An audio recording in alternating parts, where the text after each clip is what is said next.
because when I first started making money and it was, my salary or my earnings were published all over the place. I mean, the first year I was like, really? Did I make that much money? Oh my God.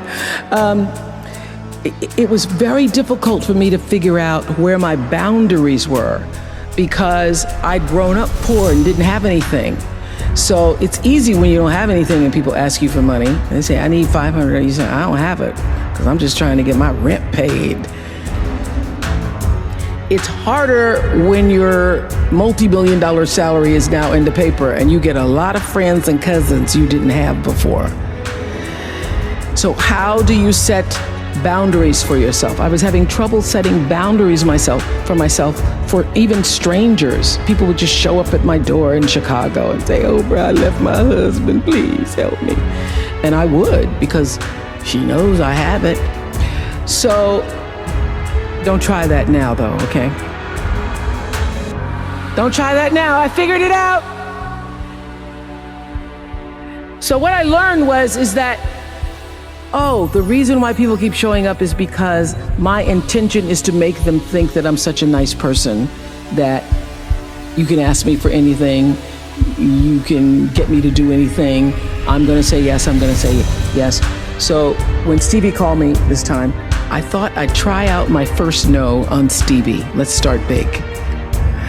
He wanted me to donate some money to a charity, and I didn't want to donate to the charity because I have my own charities and I care about a lot of people, but the problem is when you have money, everybody thinks you just want to give to everything. So every letter I ever get starts with, we know you love the children. Yes, I do love the children, but somebody else is going to have to help the children. So I said to Stevie, no. And as a person who has that disease to please, I was waiting for him then to say, I will never speak to you again. I will never call you. I will never sing a song for you. And he didn't. He just said, okay. Okay? Okay, it's okay? He said, okay, check you later. And what I learned from that is many times you will have angst and worry about things and put yourself in a state, like someone said this morning because their phone went off, they were mortified over a phone. I said, really? You will put yourself in a state when the other person really isn't even thinking about you. So learning that I could specifically determine for myself what the boundaries were for me, what I wanted to do, give my money, give my time, give of my service to who I wanted to give it to when I did, that I get to make that decision. And just because you get 100 requests a week doesn't mean you have to try to fulfill all of that. Just because you have all of these demands on your time and on you doesn't mean that you have to say yes. You get to decide because you're the master of your fate, the captain of your soul, as William Ernest Henley said in Invictus. And understanding that really changed the meaning of my life in that I was no longer driven by what other people wanted me to do, but took charge of my own destiny, making choices based upon what do I feel is the next right move for me. Quincy Jones had, I would not even say an important role, I would say the role in my acting career. Quincy Jones discovered me.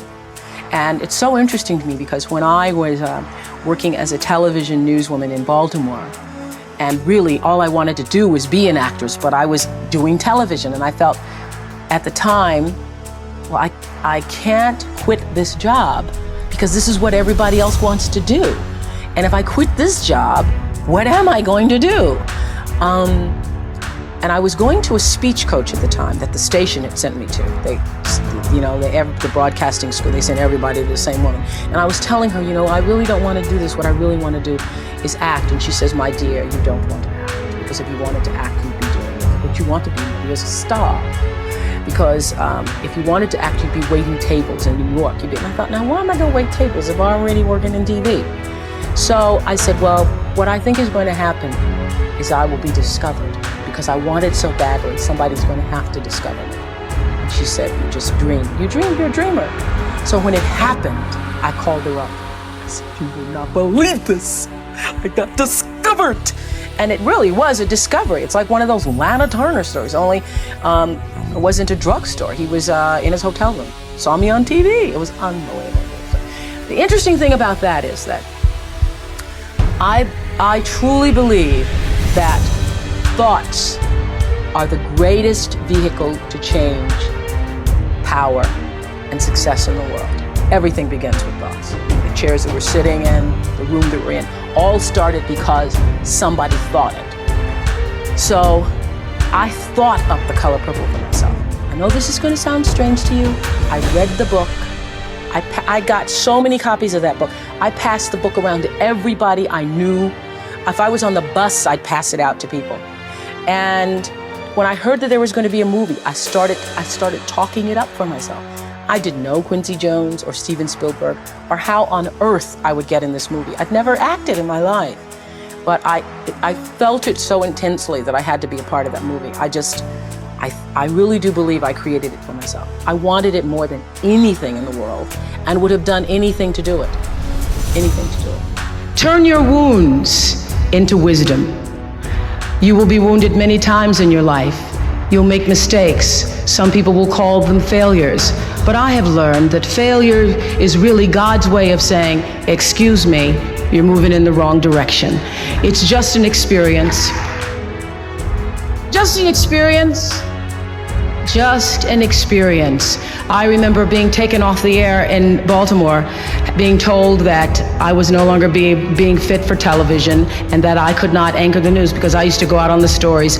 And my own truth was, even though I'm not a weeper, I would cry for the people in the stories, and which really wasn't very effective as a news reporter, to be covering a fire and crying because the people lost their house.